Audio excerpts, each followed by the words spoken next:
একদিন বিশ্বনবী বললেন, বান্দার কোনো হক আল্লাহ কোনোদিন ছেড়ে দেয় না। আল্লাহর হক আল্লাহ মাফ করে, বান্দার হকের মাফ নাই। যদিও আমি নবী, আমার উপর যদি কোনো হক থাকে বলো, আমি দিয়ে দেব।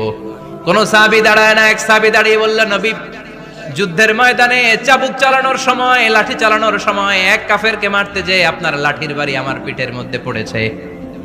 আপনি যেহেতু এই কেসাসটা আদায় করতে চান, আপনার পিঠে আমি লাঠির বাড়ি মেরে এটারে শোধবোধ করে দিতে চাই। সাইয়েদনা ওমরে ফারুক হাতের জামা এরকম পড়তে শুরু করছে, আয় এদিকে আয়, তোরে শোধবোধ করাই। বিশ্বনবী বললেন, ওমর রাখো, এটা বান্দার হক, মিটাতে দাও।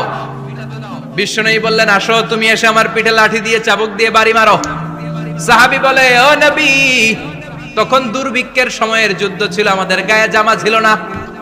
যখন আপনি আমার চাবুকটা পিঠের মধ্যে মেরেছেন, আমার পিঠে তখন জামা ছিল না।